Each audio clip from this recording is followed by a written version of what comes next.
나이듦에 관하여 오래된 지혜와 새로운 발견, 잔잔한 배경음악이 시작됩니다.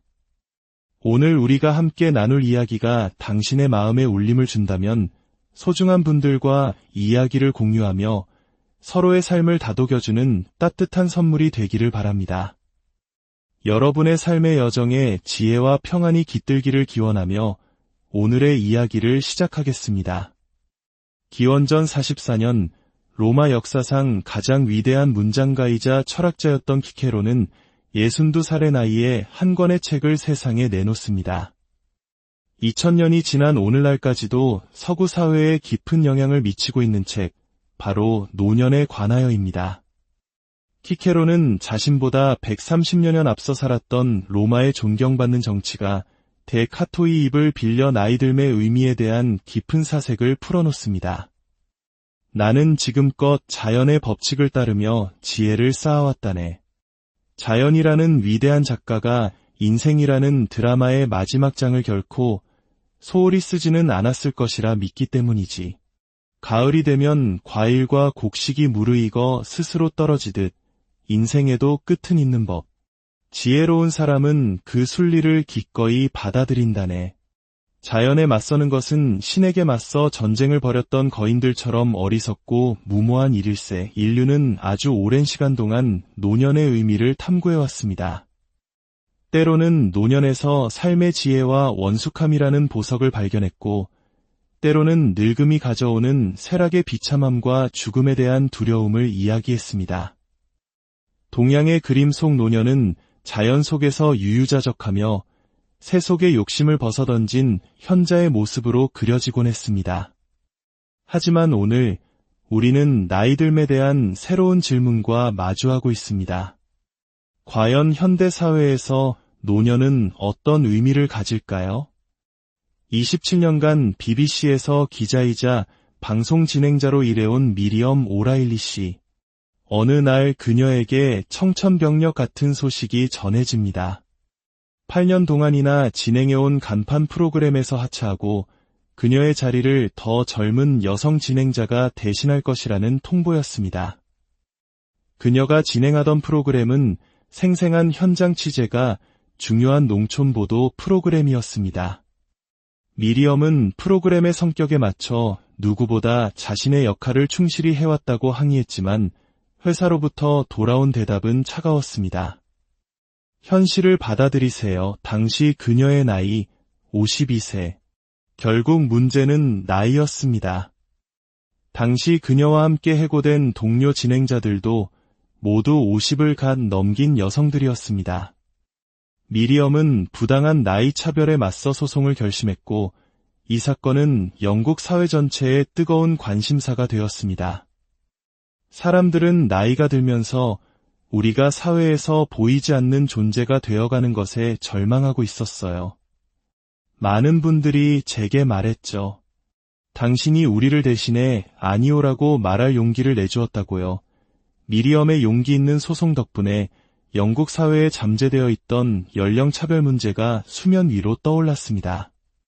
다행히 재판부는 그녀의 손을 들어주었고 BBC는 공식 사과와 함께 복직을 약속했습니다. 그녀 덕분에 다른 여성 진행자들도 모두 일터로 돌아올 수 있었죠. 하지만 그녀가 겪어야 했던 나이든 사람에 대한 뿌리 깊은 편견은 여전히 그녀의 마음에 깊은 상처로 남아 있습니다. 저는 이제 54세입니다. 스스로 늙었다고 생각하지 않아요. 건강하고 체력도 좋죠. 오히려 수년간의 경험 덕분에 제 일에 있어서는 그 어느 때보다 뛰어납니다. 지구 반대편 일본의 치바현. 이곳에서는 또 다른 노년의 현실이 펼쳐집니다. 나카타와 시의 하루는 홀로 사는 어르신들의 안부를 확인하는 일로 시작됩니다. 그가 운영하는 작은 카페는 찾아올 가족도 친지도 없는 어르신들이 단돈 100엔의 입장료를 내고 서로의 온기를 나누는 소중한 공간입니다. 그가 이처럼 홀로 사는 노인들에게 관심을 갖는 이유는 일본 사회의 심각한 문제로 떠오른 고독사 때문입니다. 누구도 모르게 홀로 죽음을 맞이하는 노인들의 수가 급증하고 있는 것입니다. 일본의 1인 가구는 약 390만. 나카타와 씨는 이들 중 상당수가 고독사 예비군이라고 말합니다. 이러한 불안감은 합장묘 클럽이라는 특별한 모임을 만들어냈습니다. 죽어서 홀로 방치될 것이 두려운 여성들이 살아생전에는 서로를 돕고 죽은 뒤에도 함께하자는 취지로 만든 모임입니다. 40대부터 80대까지 300여 명의 회원들이 이곳에서 새로운 형태의 유대를 만들어가고 있습니다. 한 회원은 이렇게 말합니다. 가족의 형태가 점점 작아지고 결혼하지 않는 사람도 늘면서 혼자가 되는 경우가 많아졌어요. 그래서인지 공동체 의식이 그 어느 때보다 중요해졌다는 것을 절실히 느낍니다. 이처럼 현대사회에서 노년은 때로 차별의 대상이 되고 때로는 고독이라는 깊은 그림자와 싸워야 하는 시기가 되었습니다. 인류 문명만큼이나 오래된 노년의 의미에 대한 탐색. 우리는 어쩌다 늙음을 이토록 두려워하게 되었을까요? 서구 문명사에서 노년에 대한 사유가 가장 활발했던 시기 중 하나는 고대 그리스 로마 시대였습니다. 수많은 철학자와 시인들은 노년의 다양한 의미를 탐구했습니다. 노년을 무기력하고 탐욕스러운 시기로 보고 조롱의 대상으로 삼기도 했지만 반대로 지혜가 완성되는 존경의 시기로 바라보는 상반된 시각이 공존했습니다. 이러한 상반된 시각 속에서 키케로의 노년에 관하여는 후대에 가장 큰 영향을 미친 기념비적인 저작이 되었습니다. 그는 노년이 결코 쇠퇴의 시기가 아님을 힘주어 역설했습니다. 한편 동양에서는 유교의 영향으로 노인을 공경의 대상으로 묘사하는 것이 일반적이었습니다. 하지만 많은 시인들은 가버린 젊음을 그리워하며 노년의 쓸쓸함을 노래하기도 했죠. 그러나 동양에서 가장 대표적인 노년의 이미지는 완숙과 초월이었습니다. 특히 동양 철학의 정수인 주역에서는 인생의 단계를 봄, 여름, 가을, 겨울, 즉 원형이정으로 상징합니다. 여기서 노년기에 해당하는 이는 벼, 화자와 칼도 자가 합쳐진 글자입니다. 마치 가을 들판에 황금비두로 익은 벼가 고개를 숙여 자신의 모든 것을 내어주듯 노년이란 지혜와 경륜을 다음 세대에게 나누어주는 풍요로운 수확의 계절이라는 깊은 통찰이 담겨 있습니다. 하지만 이러한 긍정적인 인식은 시대의 흐름 속에서 점차 힘을 잃어갔습니다. 세익스피어는 희곡 뜻대로 하세요에서 인생을 7단계의 무대로 비유하며 마지막 노년기를 두 번째 어린 시절 즉 모든 것을 잃어버리는 무력한 시기로 묘사했습니다. 이 우울한 도식은 중세 이후 유럽 문화권에 깊숙이 자리 잡았습니다. 결정적인 변화는 산업혁명과 함께 찾아왔습니다. 늙어서까지 생산활동에 참여했던 농경사회와 달리 도시의 공장과 일터는 더 이상 노인들을 필요로 하지 않았습니다. 노인은 무기력하다는 이미지는 더욱 강화되었고 은퇴 연령이 제도화되면서 일터에서 떠나는 순간이 곧 노년의 시작이라는 관념이 생겨났습니다. 이전까지 나이는 노인의 범주를 구성하는 절대적인 기준이 아니었지만 19세기 이후 국가는 법과 제도를 통해 나이로 노년을 규정하기 시작했습니다. 1960년대와 70년대 서구 사회는 그 어느 때보다 젊음을 예찬했습니다. 젊은이들은 기성세대가 아닌 자신들이 세상의 주인공이라고 외쳤고 전설적인 록 그룹 더후는 늙기 전에 죽고 싶다고 노래했습니다. 젊음이 최고의 가치가 된 세상에서 나이듦의 가치는 설 자리를 잃어갔습니다. 하지만 정말 그럴까요? 나이가 들면 우리는 정말 쓸모없는 존재가 되는 걸까요? 여기에 2000년 전 키케로의 목소리가 다시 울려 퍼집니다. 노인들은 중요한 일을 할 수 없다고들 하지만 그건 근거 없는 주장일세. 그것은 마치 젊은 선원들이 돛대에 오르고 밧줄을 당기는 동안 배의 키를 잡은 키잡이는 가만히 앉아 아무것도 하지 않는다고 말하는 것과 같네. 키자비는 젊은이들이 하는 육체적인 일은 하지 않지만 그가 하는 일은 배의 항로를 결정하는 훨씬 더 중요하고 의미 있는 일이지. 중요한 일은 체력이나 민첩함이 아니라 깊은 사색과 경험에서 우러나오는 판단력으로 하는 것이라네. 이런 자질들은 나이가 들수록 줄어드는 게 아니라 오히려 더욱 깊어지는 법이지. 키케로의 통찰은 놀랍게도 최신 뇌과학의 발견과 일치합니다. 뉴욕타임즈의 과학 에디터인 바바라 스트로치는 세상이 여전히 젊음만을 일방적으로 강조하고 있다고 생각했습니다. 그녀는 나이가 들수록 기억력이 감퇴하는 개인적인 경험에 불안을 느끼고 중년의 뇌에 대한 탐구를 시작했습니다. 수많은 학자들을 만나고 최신 연구들을 취재한 그녀의 결론은 놀라웠습니다. 기억력 같은 일부 기능의 저하에도 불구하고 중년 이후의 뇌는 오히려 새로운 방식으로 더욱 왕성하게 작동한다는 것이었습니다. 미국 시애틀에서 40년 넘게 진행된 한 연구는 이를 뒷받침합니다. 6천여 명을 대상으로 7년마다 인지 능력을 반복 측정한 결과 현재 중년에 이른 사람들은 계산 능력과 지각 속도를 제외한 대부분의 영역에서 20에서 30년 전 자신들의 젊은 시절보다 더 높은 점수를 기록했습니다. 연구진은 40세에서 65세 사이의 인간의 인지 능력이 최고조에 달하며 이는 현대인들의 교육기간이 길어진 것과도 관련이 있다고 설명합니다. 더 나아가 캘리포니아 주립대학의 바츠키 교수는 우리 뇌 속의 미엘린이라는 물질에 주목했습니다. 미엘린은 뇌의 전기 신호를 보호하는 절연체와 같아서 이 물질이 증가할수록 뇌는 더 효율적으로 작동합니다. 놀랍게도 미엘린은 중년 이후에도 계속해서 증가하는 것으로 밝혀졌습니다. 그는 농구 황제 마이클 조던을 예로 듭니다. 조던은 나이가 들면서 젊은 시절의 폭발적인 스피드와 점프력을 잃었습니다. 신체적 능력과 관련된 뇌 시스템은 쇠퇴한 것이죠. 하지만 그의 뇌 속 다른 시스템, 즉 전략을 짜고 팀을 이끌고 거대한 비즈니스 제국을 운영하는 능력과 관련된 미엘린은 오히려 계속해서 발달했습니다. 그는 육체적으로는 전성기를 지났지만 인간으로서는 더욱 지혜로워진 것입니다. 이러한 발견들은 우리에게 제3의 인생이라는 새로운 가능성을 보여줍니다. 은퇴한 역사학자의 세계 문명사 강의를 듣는 백발에 놓인 학생들. 이들은 하나같이 은퇴 이후에 오히려 지적 호기심이 더욱 왕성해졌다고 말합니다. 각 분야의 전문가였던 이들은 때로는 학생으로, 때로는 강사로 참여하며 서로의 지식과 경험을 나눕니다. 이들의 진지한 표정에서 우리는 나이 들미 끝이 아닌 새로운 시작이 될 수 있다는 희망을 발견합니다.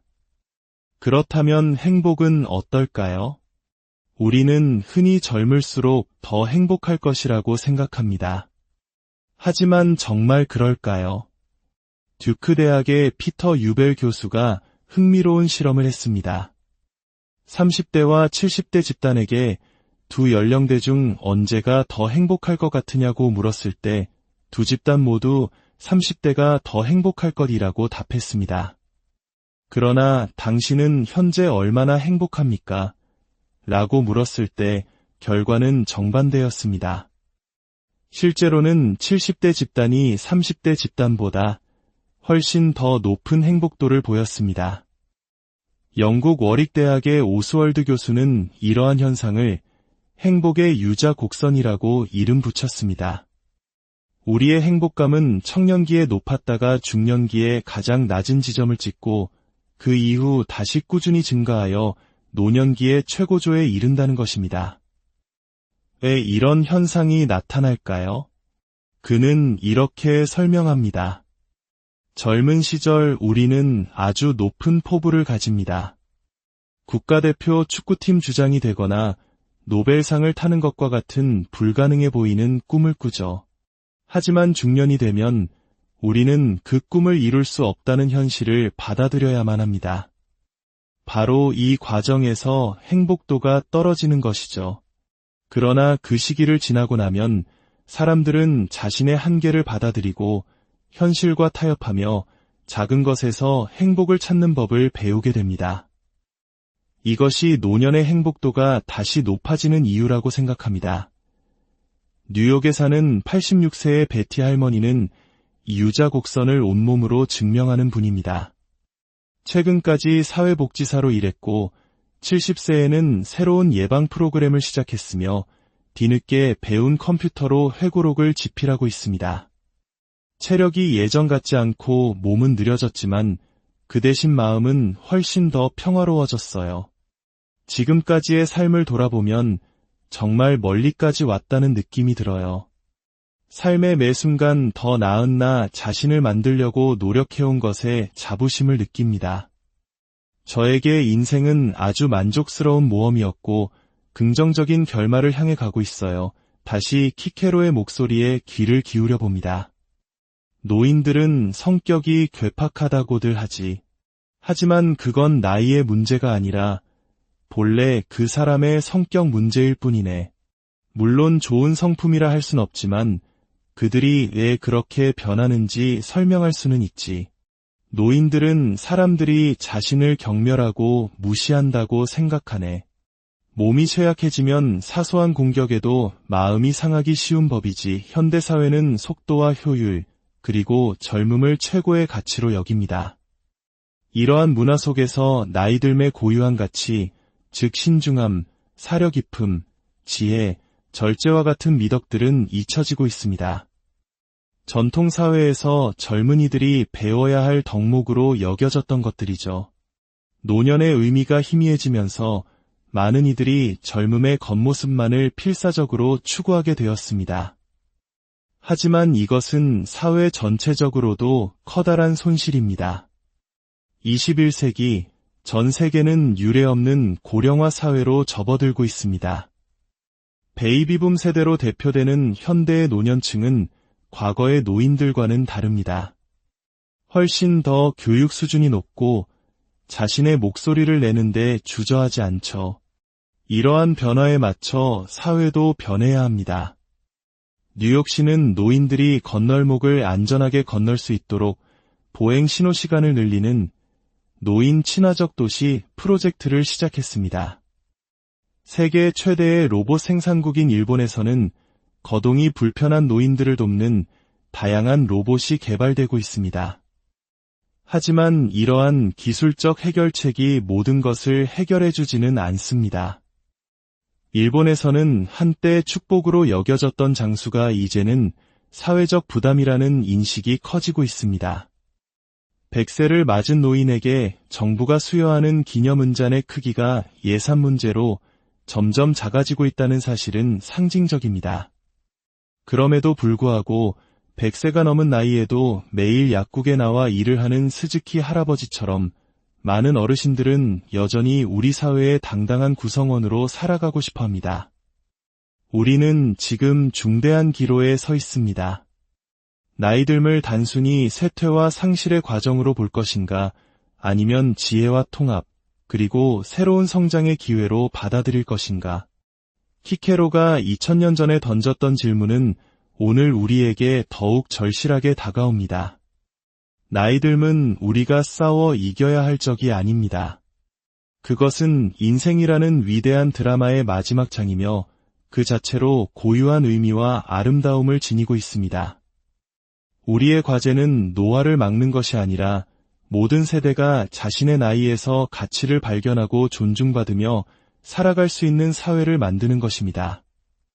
삶의 가을에 접어든 당신, 그리고 언젠가 그 길을 걷게 될 우리 모두에게 나이 듦이 두려움이 아닌 충만한 지혜와 평온의 시간이 되기를. 나이 듦에 관하여 오래된 지혜와 새로운 발견, 잔잔한 배경음악이 시작됩니다. 오늘 우리가 함께 나눌 이야기가 당신의 마음에 울림을 준다면 소중한 분들과 이야기를 공유하며 서로의 삶을 다독여주는 따뜻한 선물이 되기를 바랍니다. 여러분의 삶의 여정에 지혜와 평안이 깃들기를 기원하며 오늘의 이야기를 시작하겠습니다. 기원전 44년 로마 역사상 가장 위대한 문장가이자 철학자였던 키케로는 62살의 나이에 한 권의 책을 세상에 내놓습니다. 2000년이 지난 오늘날까지도 서구 사회에 깊은 영향을 미치고 있는 책, 바로 노년에 관하여입니다. 키케로는 자신보다 130여 년 앞서 살았던 로마의 존경받는 정치가 데카토의 입을 빌려 나이 듦의 의미에 대한 깊은 사색을 풀어놓습니다. 나는 지금껏 자연의 법칙을 따르며 지혜를 쌓아왔다네.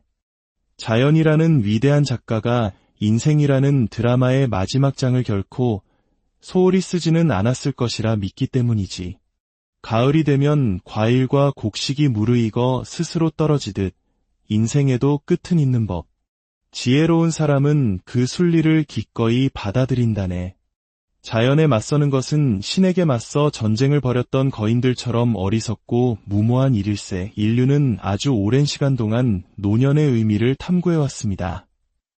때로는 노년에서 삶의 지혜와 원숙함이라는 보석을 발견했고, 때로는 늙음이 가져오는 쇠락의 비참함과 죽음에 대한 두려움을 이야기했습니다. 동양의 그림 속 노년은 자연 속에서 유유자적하며 새 속의 욕심을 벗어던진 현자의 모습으로 그려지곤 했습니다. 하지만 오늘 우리는 나이 듦에 대한 새로운 질문과 마주하고 있습니다. 과연 현대 사회에서 노년은 어떤 의미를 가질까요? 27년간 BBC에서 기자이자 방송 진행자로 일해온 미리엄 오라일리 씨. 어느 날 그녀에게 청천벽력 같은 소식이 전해집니다. 8년 동안이나 진행해온 간판 프로그램에서 하차하고 그녀의 자리를 더 젊은 여성 진행자가 대신할 것이라는 통보였습니다. 그녀가 진행하던 프로그램은 생생한 현장 취재가 중요한 농촌 보도 프로그램이었습니다. 미리엄은 프로그램의 성격에 맞춰 누구보다 자신의 역할을 충실히 해왔다고 항의했지만 회사로부터 돌아온 대답은 차가웠습니다. 현실을 받아들이세요. 당시 그녀의 나이 52세. 결국 문제는 나이였습니다. 당시 그녀와 함께 해고된 동료 진행자들도 모두 50을 갓 넘긴 여성들이었습니다. 미리엄은 부당한 나이 차별에 맞서 소송을 결심했고, 이 사건은 영국 사회 전체의 뜨거운 관심사가 되었습니다. 사람들은 나이가 들면서 우리가 사회에서 보이지 않는 존재가 되어가는 것에 절망하고 있었어요. 많은 분들이 제게 말했죠. 당신이 우리를 대신해 아니오라고 말할 용기를 내주었다고요. 미리엄의 용기 있는 소송 덕분에 영국 사회에 잠재되어 있던 연령차별 문제가 수면 위로 떠올랐습니다. 다행히 재판부는 그녀의 손을 들어주었고 BBC는 공식 사과와 함께 복직을 약속했습니다. 그녀 덕분에 다른 여성 진행자들도 모두 일터로 돌아올 수 있었죠. 하지만 그녀가 겪어야 했던 나이 든 사람에 대한 뿌리 깊은 편견은 여전히 그녀의 마음에 깊은 상처로 남아 있습니다. 저는 이제 54세입니다. 스스로 늙었다고 생각하지 않아요. 건강하고 체력도 좋죠. 오히려 수년간의 경험 덕분에 제 일에 있어서는 그 어느 때보다 뛰어납니다. 지구 반대편 일본의 치바현. 이곳에서는 또 다른 노년의 현실이 펼쳐집니다. 나카타와 시의 하루는 홀로 사는 어르신들의 안부를 확인하는 일로 시작됩니다. 그가 운영하는 작은 카페는 찾아올 가족도 친지도 없는 어르신들이 단돈 100엔의 입장료를 내고 서로의 온기를 나누는 소중한 공간입니다. 그가 이처럼 홀로 사는 노인들에게 관심을 갖는 이유는 일본 사회의 심각한 문제로 떠오른 고독사 때문입니다. 누구도 모르게 홀로 죽음을 맞이하는 노인들의 수가 급증하고 있는 것입니다. 일본의 1인 가구는 약 390만. 나카타와 씨는 이들 중 상당수가 고독사 예비군이라고 말합니다. 이러한 불안감은 합장묘 클럽이라는 특별한 모임을 만들어냈습니다. 죽어서 홀로 방치될 것이 두려운 여성들이 살아생전에는 서로를 돕고 죽은 뒤에도 함께하자는 취지로 만든 모임입니다. 40대부터 80대까지 300여 명의 회원들이 이곳에서 새로운 형태의 유대를 만들어가고 있습니다. 한 회원은 이렇게 말합니다.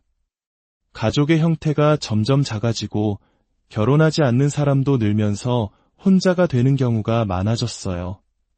그래서인지 공동체 의식이 그 어느 때보다 중요해졌다는 것을 절실히 느낍니다. 이처럼 현대사회에서 노년은 때로 차별의 대상이 되고 때로는 고독이라는 깊은 그림자와 싸워야 하는 시기가 되었습니다. 인류 문명만큼이나 오래된 노년의 의미에 대한 탐색. 우리는 어쩌다 늙음을 이토록 두려워하게 되었을까요? 서구 문명사에서 노년에 대한 사유가 가장 활발했던 시기 중 하나는 고대 그리스 로마 시대였습니다. 수많은 철학자와 시인들은 노년의 다양한 의미를 탐구했습니다. 노년을 무기력하고 탐욕스러운 시기로 보고 조롱의 대상으로 삼기도 했지만 반대로 지혜가 완성되는 존경의 시기로 바라보는 상반된 시각이 공존했습니다. 이러한 상반된 시각 속에서 키케로의 노년에 관하여는 후대에 가장 큰 영향을 미친 기념비적인 저작이 되었습니다. 그는 노년이 결코 쇠퇴의 시기가 아님을 힘주어 역설했습니다. 한편 동양에서는 유교의 영향으로 노인을 공경의 대상으로 묘사하는 것이 일반적이었습니다. 하지만 많은 시인들은 가버린 젊음을 그리워하며 노년의 쓸쓸함을 노래하기도 했죠. 그러나 동양에서 가장 대표적인 노년의 이미지는 완숙과 초월이었습니다. 특히 동양 철학의 정수인 주역에서는 인생의 단계를 봄, 여름, 가을, 겨울, 즉 원형이정으로 상징합니다. 여기서 노년기에 해당하는 이는 벼, 화자와 칼도자가 합쳐진 글자입니다. 마치 가을 들판에 황금비두로 익은 벼가 고개를 숙여 자신의 모든 것을 내어주듯 노년이란 지혜와 경륜을 다음 세대에게 나누어주는 풍요로운 수확의 계절이라는 깊은 통찰이 담겨 있습니다. 하지만 이러한 긍정적인 인식은 시대의 흐름 속에서 점차 힘을 잃어갔습니다. 세익스피어는 희곡 뜻대로 하세요에서 인생을 7단계의 무대로 비유하며 마지막 노년기를 두 번째 어린 시절 즉 모든 것을 잃어버리는 무력한 시기로 묘사했습니다. 이 우울한 도식은 중세 이후 유럽 문화권의 깊숙이 자리 잡았습니다. 결정적인 변화는 산업혁명과 함께 찾아왔습니다. 늙어서까지 생산활동에 참여했던 농경사회와 달리 도시의 공장과 일터는 더 이상 노인들을 필요로 하지 않았습니다. 노인은 무기력하다는 이미지는 더욱 강화되었고 은퇴 연령이 제도화되면서 일터에서 떠나는 순간이 곧 노년의 시작이라는 관념이 생겨났습니다. 이전까지 나이는 노인의 범주를 구성하는 절대적인 기준이 아니었지만 19세기 이후 국가는 법과 제도를 통해 나이로 노년을 규정하기 시작했습니다. 1960년대와 70년대 서구 사회는 그 어느 때보다 젊음을 예찬했습니다. 젊은이들은 기성세대가 아닌 자신들이 세상의 주인공이라고 외쳤고 전설적인 록 그룹 더후는 늙기 전에 죽고 싶다고 노래했습니다. 젊음이 최고의 가치가 된 세상에서 나이듦의 가치는 설 자리를 잃어갔습니다. 하지만 정말 그럴까요? 나이가 들면 우리는 정말 쓸모없는 존재가 되는 걸까요? 여기에 2000년 전 키케로의 목소리가 다시 울려 퍼집니다.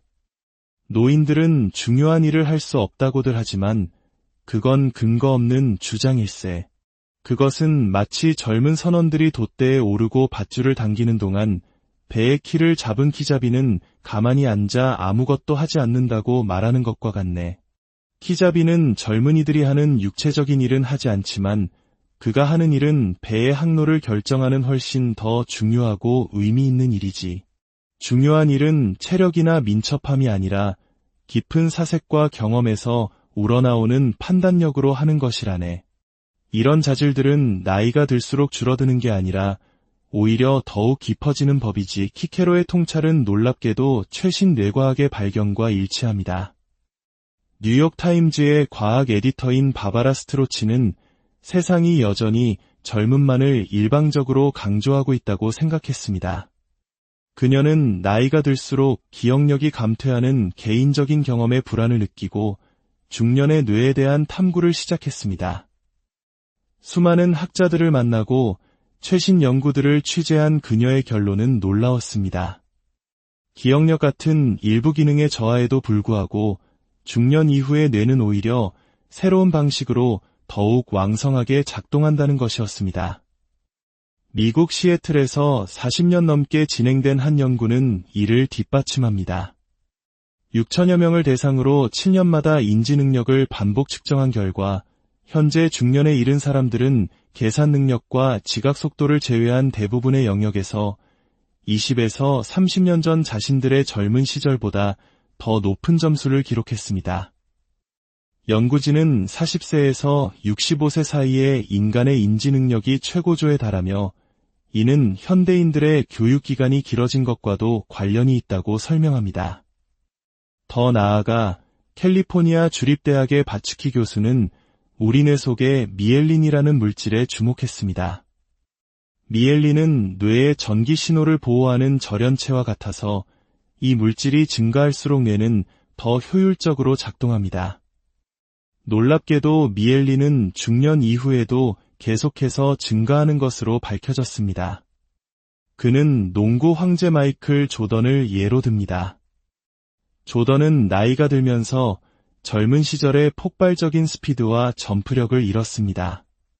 신체적 능력과 관련된 뇌 시스템은 쇠퇴한 것이죠. 하지만 그의 뇌 속 다른 시스템, 즉 전략을 짜고 팀을 이끌고 거대한 비즈니스 제국을 운영하는 능력과 관련된 미엘린은 오히려 계속해서 발달했습니다. 그는 육체적으로는 전성기를 지났지만 인간으로서는 더욱 지혜로워진 것입니다. 이러한 발견들은 우리에게 제3의 인생이라는 새로운 가능성을 보여줍니다. 은퇴한 역사학자의 세계 문명사 강의를 듣는 백발에 놓인 학생들. 이들은 하나같이 은퇴 이후에 오히려 지적 호기심이 더욱 왕성해졌다고 말합니다. 각 분야의 전문가였던 이들은 때로는 학생으로, 때로는 강사로 참여하며 서로의 지식과 경험을 나눕니다. 이들의 진지한 표정에서 우리는 나이 들미 끝이 아닌 새로운 시작이 될 수 있다는 희망을 발견합니다. 그렇다면 행복은 어떨까요? 우리는 흔히 젊을수록 더 행복할 것이라고 생각합니다. 하지만 정말 그럴까요? 듀크 대학의 피터 유벨 교수가 흥미로운 실험을 했습니다. 30대와 70대 집단에게 두 연령대 중 언제가 더 행복할 것 같으냐고 물었을 때 두 집단 모두 30대가 더 행복할 것이라고 답했습니다. 그러나 당신은 현재 얼마나 행복합니까? 라고 물었을 때 결과는 정반대였습니다. 실제로는 70대 집단이 30대 집단보다 훨씬 더 높은 행복도를 보였습니다. 영국 워릭대학의 오스월드 교수는 이러한 현상을 행복의 유자 곡선이라고 이름 붙였습니다. 우리의 행복감은 청년기에 높았다가 중년기에 가장 낮은 지점을 찍고 그 이후 다시 꾸준히 증가하여 노년기의 최고조에 이른다는 것입니다. 왜 이런 현상이 나타날까요? 그는 이렇게 설명합니다. 젊은 시절 우리는 아주 높은 포부를 가집니다. 국가대표 축구팀 주장이 되거나 노벨상을 타는 것과 같은 불가능해 보이는 꿈을 꾸죠. 하지만 중년이 되면 우리는 그 꿈을 이룰 수 없다는 현실을 받아들여야만 합니다. 바로 이 과정에서 행복도가 떨어지는 것이죠. 그러나 그 시기를 지나고 나면 사람들은 자신의 한계를 받아들이고 현실과 타협하며 작은 것에서 행복을 찾는 법을 배우게 됩니다. 이것이 노년의 행복도가 다시 높아지는 이유라고 생각합니다. 뉴욕에 사는 86세의 베티 할머니는 이 유자 곡선을 온몸으로 증명하는 분입니다. 최근까지 사회복지사로 일했고 70세에는 새로운 예방 프로그램을 시작했으며 뒤늦게 배운 컴퓨터로 회고록을 집필하고 있습니다. 체력이 예전 같지 않고 몸은 느려졌지만 그 대신 마음은 훨씬 더 평화로워졌어요. 지금까지의 삶을 돌아보면 정말 멀리까지 왔다는 느낌이 들어요. 삶의 매 순간 더 나은 나 자신을 만들려고 노력해온 것에 자부심을 느낍니다. 저에게 인생은 아주 만족스러운 모험이었고 긍정적인 결말을 향해 가고 있어요. 다시 키케로의 목소리에 귀를 기울여 봅니다. 노인들은 성격이 괴팍하다고들 하지. 하지만 그건 나이의 문제가 아니라 본래 그 사람의 성격 문제일 뿐이네. 물론 좋은 성품이라 할 순 없지만 그들이 왜 그렇게 변하는지 설명할 수는 있지. 노인들은 사람들이 자신을 경멸하고 무시한다고 생각하네. 몸이 쇠약해지면 사소한 공격에도 마음이 상하기 쉬운 법이지. 현대사회는 속도와 효율, 그리고 젊음을 최고의 가치로 여깁니다. 이러한 문화 속에서 나이 들매 고유한 가치, 즉 신중함, 사려 깊음, 지혜, 절제와 같은 미덕들은 잊혀지고 있습니다. 전통사회에서 젊은이들이 배워야 할 덕목으로 여겨졌던 것들이죠. 노년의 의미가 희미해지면서 많은 이들이 젊음의 겉모습만을 필사적으로 추구하게 되었습니다. 하지만 이것은 사회 전체적으로도 커다란 손실입니다. 21세기 전 세계는 유례없는 고령화 사회로 접어들고 있습니다. 베이비붐 세대로 대표되는 현대의 노년층은 과거의 노인들과는 다릅니다. 훨씬 더 교육 수준이 높고 자신의 목소리를 내는데 주저하지 않죠. 이러한 변화에 맞춰 사회도 변해야 합니다. 뉴욕시는 노인들이 건널목을 안전하게 건널 수 있도록 보행 신호 시간을 늘리는 노인 친화적 도시 프로젝트를 시작했습니다. 세계 최대의 로봇 생산국인 일본에서는 거동이 불편한 노인들을 돕는 다양한 로봇이 개발되고 있습니다. 하지만 이러한 기술적 해결책이 모든 것을 해결해주지는 않습니다. 일본에서는 한때 축복으로 여겨졌던 장수가 이제는 사회적 부담이라는 인식이 커지고 있습니다. 100세를 맞은 노인에게 정부가 수여하는 기념은잔의 크기가 예산 문제로 점점 작아지고 있다는 사실은 상징적입니다. 그럼에도 불구하고 100세가 넘은 나이에도 매일 약국에 나와 일을 하는 스즈키 할아버지처럼 많은 어르신들은 여전히 우리 사회의 당당한 구성원으로 살아가고 싶어 합니다. 우리는 지금 중대한 기로에 서 있습니다. 나이 듦을 단순히 쇠퇴와 상실의 과정으로 볼 것인가, 아니면 지혜와 통합, 그리고 새로운 성장의 기회로 받아들일 것인가. 키케로가 2000년 전에 던졌던 질문은 오늘 우리에게 더욱 절실하게 다가옵니다. 나이 듦은 우리가 싸워 이겨야 할 적이 아닙니다. 그것은 인생이라는 위대한 드라마의 마지막 장이며 그 자체로 고유한 의미와 아름다움을 지니고 있습니다. 우리의 과제는 노화를 막는 것이 아니라 모든 세대가 자신의 나이에서 가치를 발견하고 존중받으며 살아갈 수 있는 사회를 만드는 것입니다. 삶의 가을에 접어든 당신, 그리고 언젠가 그 길을 걷게 될 우리 모두에게 나이 듦이 두려움이 아닌 충만한 지혜와 평온의 시간이 되기를. 나이 듦에 관하여 오래된 지혜와 새로운 발견, 잔잔한 배경음악이 시작됩니다. 오늘 우리가 함께 나눌 이야기가 당신의 마음에 울림을 준다면 소중한 분들과 이야기를 공유하며 서로의 삶을 다독여주는 따뜻한 선물이 되기를 바랍니다. 여러분의 삶의 여정에 지혜와 평안이 깃들기를 기원하며 오늘의 이야기를 시작하겠습니다. 기원전 44년 로마 역사상 가장 위대한 문장가이자 철학자였던 키케로는 62살의 나이에 한 권의 책을 세상에 내놓습니다. 2000년이 지난 오늘날까지도 서구 사회에 깊은 영향을 미치고 있는 책, 바로 노년에 관하여입니다.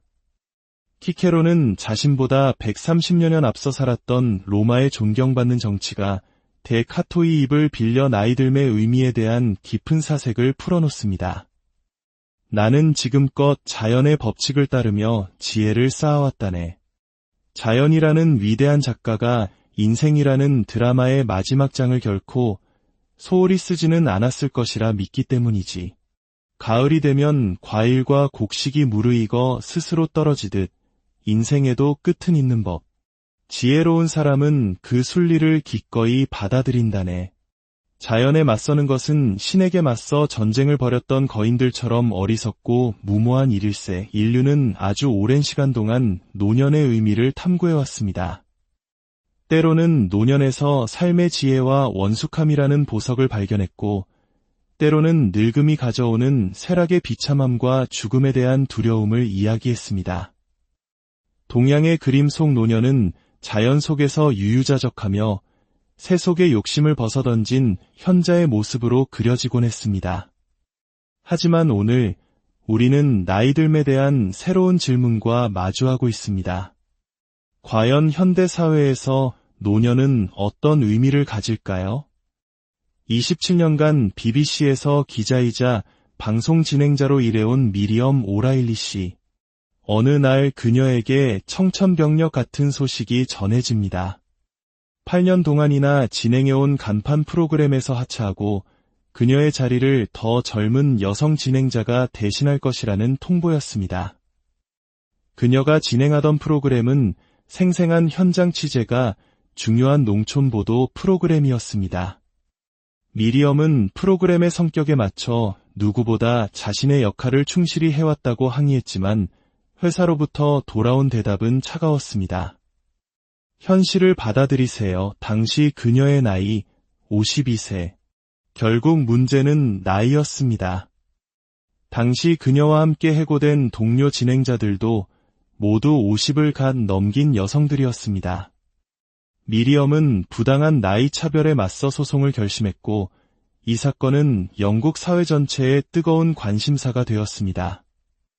사람들은 나이가 들면서 우리가 사회에서 보이지 않는 존재가 되어가는 것에 절망하고 있었어요. 많은 분들이 제게 말했죠. 당신이 우리를 대신해 아니오라고 말할 용기를 내주었다고요. 미리엄의 용기 있는 소송 덕분에 영국 사회에 잠재되어 있던 연령차별 문제가 수면 위로 떠올랐습니다. 다행히 재판부는 그녀의 손을 들어주었고 BBC는 공식 사과와 함께 복직을 약속했습니다. 그녀 덕분에 다른 여성 진행자들도 모두 일터로 돌아올 수 있었죠. 하지만 그녀가 겪어야 했던 나이 든 사람에 대한 뿌리 깊은 편견은 여전히 그녀의 마음에 깊은 상처로 남아 있습니다. 저는 이제 54세입니다. 스스로 늙었다고 생각하지 않아요. 건강하고 체력도 좋죠. 오히려 수년간의 경험 덕분에 제 일에 있어서는 그 어느 때보다 뛰어납니다. 지구 반대편 일본의 치바현. 이곳에서는 또 다른 노년의 현실이 펼쳐집니다. 나카타와 씨의 하루는 홀로 사는 어르신들의 안부를 확인하는 일로 시작됩니다. 그가 운영하는 작은 카페는 찾아올 가족도 친지도 없는 어르신들이 단돈 100엔의 입장료를 내고 서로의 온기를 나누는 소중한 공간입니다. 그가 이처럼 홀로 사는 노인들에게 관심을 갖는 이유는 일본 사회의 심각한 문제로 떠오른 고독사 때문입니다. 누구도 모르게 홀로 죽음을 맞이하는 노인들의 수가 급증하고 있는 것입니다. 일본의 1인 가구는 약 390만. 나카타와 씨는 이들 중 상당수가 고독사 예비군이라고 말합니다. 이러한 불안감은 합장묘 클럽이라는 특별한 모임을 만들어냈습니다. 죽어서 홀로 방치될 것이 두려운 여성들이 살아생전에는 서로를 돕고 죽은 뒤에도 함께하자는 취지로 만든 모임입니다. 40대부터 80대까지 300여 명의 회원들이 이곳에서 새로운 형태의 유대를 만들어가고 있습니다. 한 회원은 이렇게 말합니다. 가족의 형태가 점점 작아지고 결혼하지 않는 사람도 늘면서 혼자가 되는 경우가 많아졌어요. 그래서인지 공동체 의식이 그 어느 때보다 중요해졌다는 것을 절실히 느낍니다. 이처럼 현대사회에서 노년은 때로 차별의 대상이 되고 때로는 고독이라는 깊은 그림자와 싸워야 하는 시기가 되었습니다. 인류 문명만큼이나 오래된 노년의 의미에 대한 탐색. 우리는 어쩌다 늙음을 이토록 두려워하게 되었을까요? 서구 문명사에서 노년에 대한 사유가 가장 활발했던 시기 중 하나는 고대 그리스 로마 시대였습니다.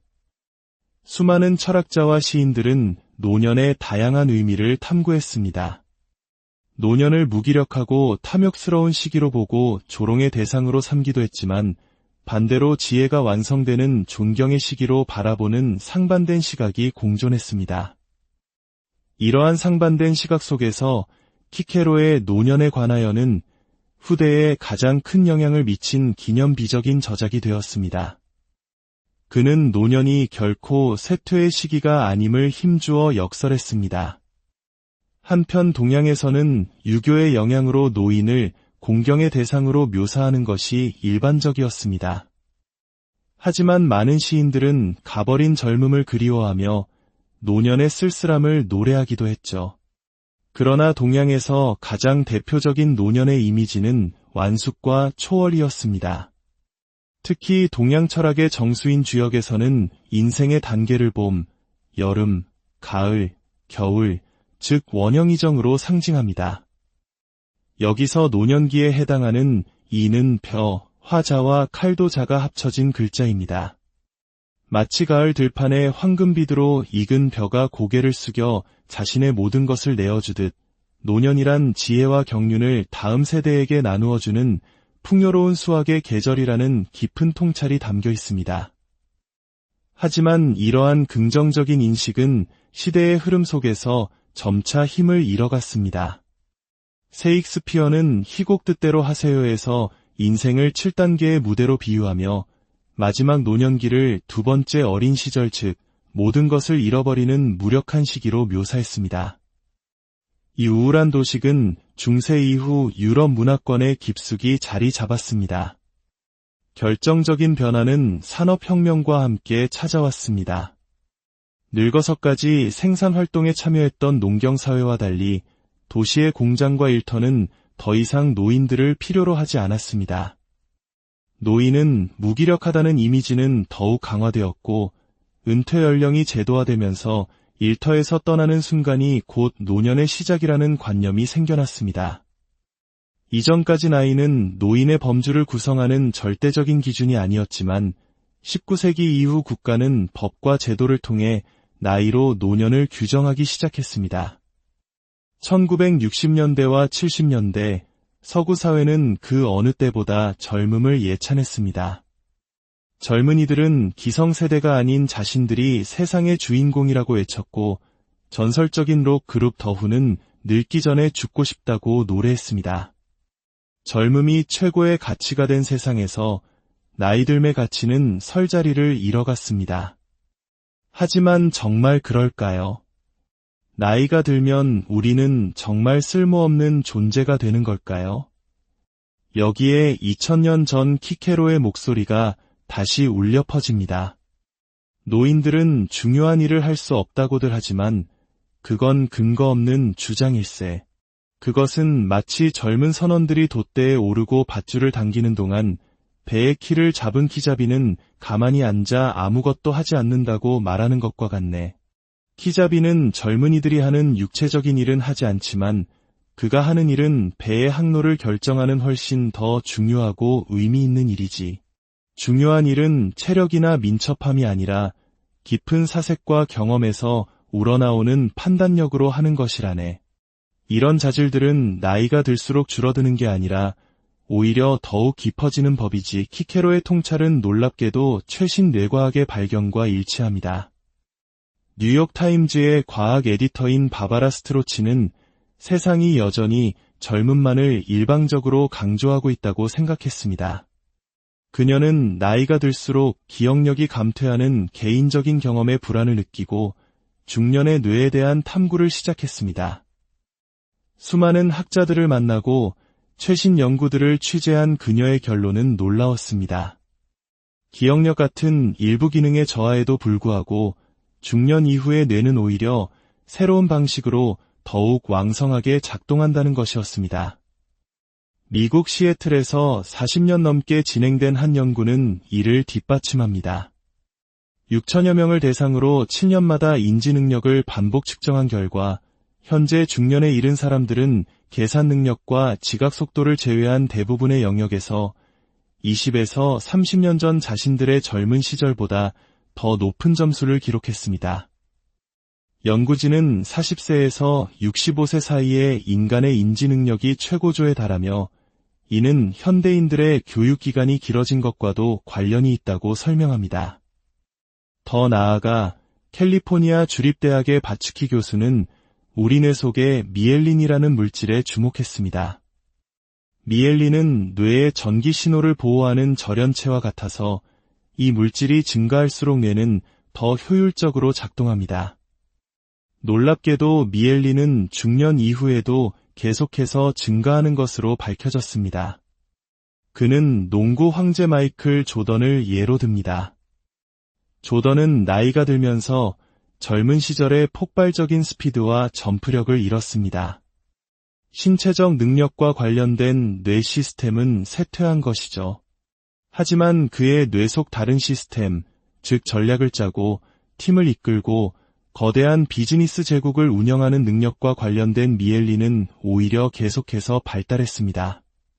그는 육체적으로는 전성기를 지났지만 인간으로서는 더욱 지혜로워진 것입니다. 이러한 발견들은 우리에게 제3의 인생이라는 새로운 가능성을 보여줍니다. 은퇴한 역사학자의 세계 문명사 강의를 듣는 백발에 놓인 학생들. 이들은 하나같이 은퇴 이후에 오히려 지적 호기심이 더욱 왕성해졌다고 말합니다.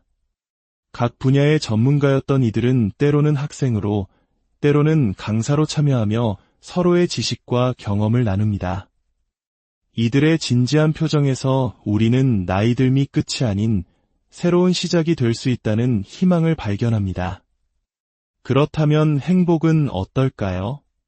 우리는 흔히 젊을수록 더 행복할 것이라고 생각합니다. 하지만 정말 그럴까요? 듀크 대학의 피터 유벨 교수가 흥미로운 실험을 했습니다. 30대와 70대 집단에게 두 연령대 중 언제가 더 행복할 것 같으냐고 물었을 때 두 집단 모두 30대가 더 행복할 것이라고 답했습니다. 그러나 당신은 현재 얼마나 행복합니까? 라고 물었을 때 결과는 정반대였습니다. 실제로는 70대 집단이 30대 집단보다 훨씬 더 높은 행복도를 보였습니다. 영국 워릭대학의 오스월드 교수는 이러한 현상을 행복의 유자 곡선이라고 이름 붙였습니다. 우리의 행복감은 청년기에 높았다가 중년기에 가장 낮은 지점을 찍고 그 이후 다시 꾸준히 증가하여 노년기의 최고조에 이른다는 것입니다. 왜 이런 현상이 나타날까요? 그는 이렇게 설명합니다. 젊은 시절 우리는 아주 높은 포부를 가집니다. 국가대표 축구팀 주장이 되거나 노벨상을 타는 것과 같은 불가능해 보이는 꿈을 꾸죠. 하지만 중년이 되면 우리는 그 꿈을 이룰 수 없다는 현실을 받아들여야만 합니다. 바로 이 과정에서 행복도가 떨어지는 것이죠. 그러나 그 시기를 지나고 나면 사람들은 자신의 한계를 받아들이고 현실과 타협하며 작은 것에서 행복을 찾는 법을 배우게 됩니다. 이것이 노년의 행복도가 다시 높아지는 이유라고 생각합니다. 뉴욕에 사는 86세의 베티 할머니는 이 유자 곡선을 온몸으로 증명하는 분입니다. 최근까지 사회복지사로 일했고 70세에는 새로운 예방 프로그램을 시작했으며 뒤늦게 배운 컴퓨터로 회고록을 집필하고 있습니다. 체력이 예전 같지 않고 몸은 느려졌지만 그 대신 마음은 훨씬 더 평화로워졌어요. 지금까지의 삶을 돌아보면 정말 멀리까지 왔다는 느낌이 들어요. 삶의 매 순간 더 나은 나 자신을 만들려고 노력해온 것에 자부심을 느낍니다. 저에게 인생은 아주 만족스러운 모험이었고 긍정적인 결말을 향해 가고 있어요. 다시 키케로의 목소리에 귀를 기울여 봅니다. 노인들은 성격이 괴팍하다고들 하지. 하지만 그건 나이의 문제가 아니라 본래 그 사람의 성격 문제일 뿐이네. 물론 좋은 성품이라 할 순 없지만 그들이 왜 그렇게 변하는지 설명할 수는 있지. 노인들은 사람들이 자신을 경멸하고 무시한다고 생각하네. 몸이 쇠약해지면 사소한 공격에도 마음이 상하기 쉬운 법이지. 현대사회는 속도와 효율, 그리고 젊음을 최고의 가치로 여깁니다. 이러한 문화 속에서 나이 들매 고유한 가치, 즉 신중함, 사려 깊음, 지혜, 절제와 같은 미덕들은 잊혀지고 있습니다. 전통사회에서 젊은이들이 배워야 할 덕목으로 여겨졌던 것들이죠. 노년의 의미가 희미해지면서 많은 이들이 젊음의 겉모습만을 필사적으로 추구하게 되었습니다. 하지만 이것은 사회 전체적으로도 커다란 손실입니다. 21세기 전 세계는 유례없는 고령화 사회로 접어들고 있습니다. 베이비붐 세대로 대표되는 현대의 노년층은 과거의 노인들과는 다릅니다. 훨씬 더 교육 수준이 높고 자신의 목소리를 내는데 주저하지 않죠. 이러한 변화에 맞춰 사회도 변해야 합니다. 뉴욕시는 노인들이 건널목을 안전하게 건널 수 있도록 보행 신호 시간을 늘리는 노인 친화적 도시 프로젝트를 시작했습니다.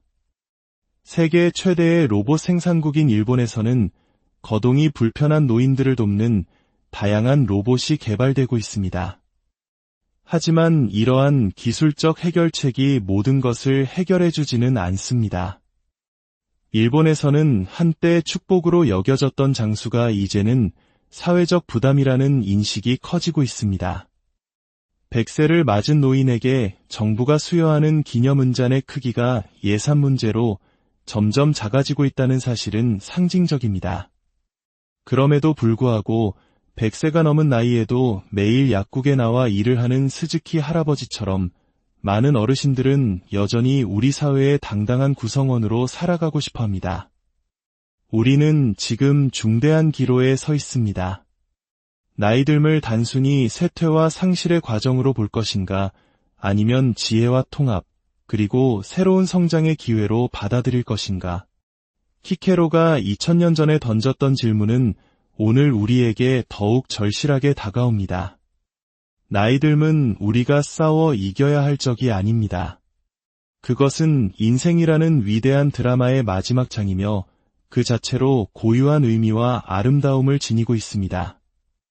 우리의 과제는 노화를 막는 것이 아니라 모든 세대가 자신의 나이에서 가치를 발견하고 존중받으며 살아갈 수 있는 사회를 만드는 것입니다. 삶의 가을에 접어든 당신, 그리고 언젠가 그 길을 걷게 될 우리 모두에게 나이 듦이 두려움이 아닌 충만한 지혜와 평온의 시간이 되기를. 나이 듦에 관하여 오래된 지혜와 새로운 발견, 잔잔한 배경음악이 시작됩니다. 오늘 우리가 함께 나눌 이야기가 당신의 마음에 울림을 준다면 소중한 분들과 이야기를 공유하며 서로의 삶을 다독여주는 따뜻한 선물이 되기를 바랍니다. 여러분의 삶의 여정에 지혜와 평안이 깃들기를 기원하며 오늘의 이야기를 시작하겠습니다. 기원전 44년 로마 역사상 가장 위대한 문장가이자 철학자였던 키케로는 62살의 나이에 한 권의 책을 세상에 내놓습니다. 2000년이 지난 오늘날까지도 서구 사회에 깊은 영향을 미치고 있는 책, 바로 노년에 관하여입니다. 키케로는 자신보다 130여 년 앞서 살았던 로마의 존경받는 정치가 데카토의 입을 빌려 나이 듦의 의미에 대한 깊은 사색을 풀어놓습니다. 나는 지금껏 자연의 법칙을 따르며 지혜를 쌓아왔다네. 자연이라는 위대한 작가가 인생이라는 드라마의 마지막 장을 결코 소홀히 쓰지는 않았을 것이라 믿기 때문이지. 가을이 되면 과일과 곡식이 무르익어 스스로 떨어지듯 인생에도 끝은 있는 법. 지혜로운 사람은 그 순리를 기꺼이 받아들인다네. 자연에 맞서는 것은 신에게 맞서 전쟁을 벌였던 거인들처럼 어리석고 무모한 일일세. 인류는 아주 오랜 시간 동안 노년의 의미를 탐구해왔습니다. 때로는 노년에서 삶의 지혜와 원숙함이라는 보석을 발견했고, 때로는 늙음이 가져오는 쇠락의 비참함과 죽음에 대한 두려움을 이야기했습니다. 동양의 그림 속 노년은 자연 속에서 유유자적하며 새 속의 욕심을 벗어던진 현자의 모습으로 그려지곤 했습니다. 하지만 오늘 우리는 나이 듦에 대한 새로운 질문과 마주하고 있습니다. 과연 현대 사회에서